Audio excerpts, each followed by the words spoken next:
Stoicism is understanding what you can and what you can't control, aligning actions with virtue, emotion, or circumstance, from peace caused by consequences in your life that you can't really control. It is the anchor of, learning to not care, but know the meaning of the reason why you're being, nonchalant about something. It is like how do I put it? Like you face an obstacle in your life, but you know you can't control it, you can't stop it. So you just, accept it. It is really, intertwined with acceptance. So, just acknowledging that you can't, really do something else. Stoicism is often intertwined with philosophy because it shares similar concepts about something. For example, the four main pillars of Stoicism is wisdom, justice, courage, and temperance. Temperance is to control your emotions regardless of the situation you're in. So if you're going to be angry about something, it's probably not the best idea depending on the context you're in. Being angry in general is not a good thing because you're showing your weakness and you're just expressing frustration that you probably kept in for a long time, but it's not the right thing to do, expressing someone else. It inflicts collateral damage too, because if you're angry, that person's going to be angry and then another person's going to be angry, and it's like a loop, a domino effect. Yeah.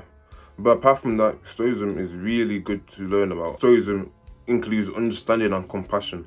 You must understand why things happen to you and why you should not, be too, let's say, mindful of it. The best way to overcome an obstacle is to learn how to defeat it, is to learn how to overcome it and understand why it happened to you. It's more of a character development type of thing.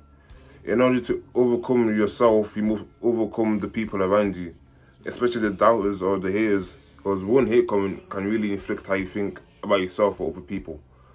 But in order to, suppress that and overcome that, you must understand how to keep your emotions in check, as well as, understanding that their perspective is not the same as yours. So it's going to be, a very, Stoicism is also preparing for the worst.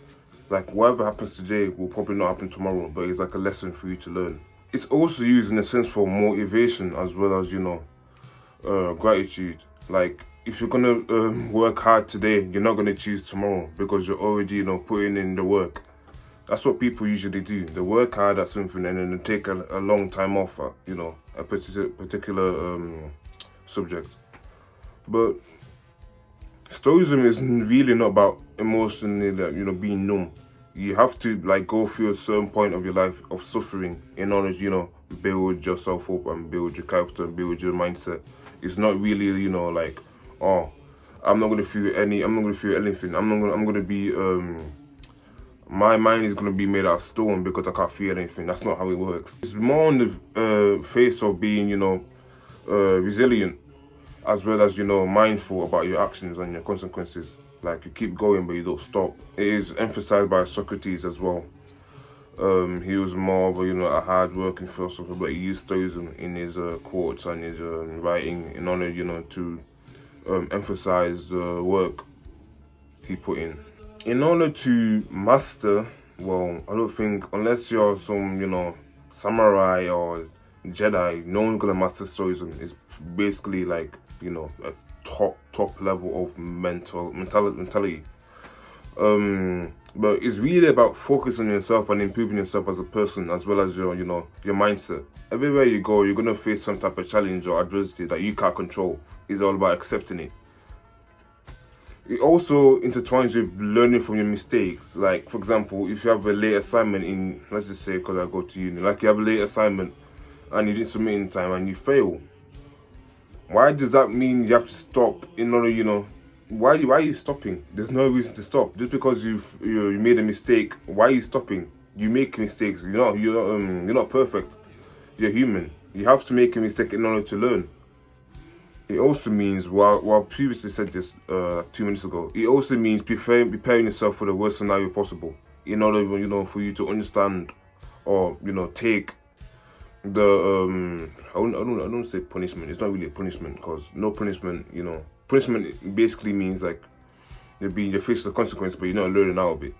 If you understand what I mean. But it basically means taking advantage of your mistake or taking advantage of a particular adversity that you can't control. And it basically means, like, for you to learn, you must fail.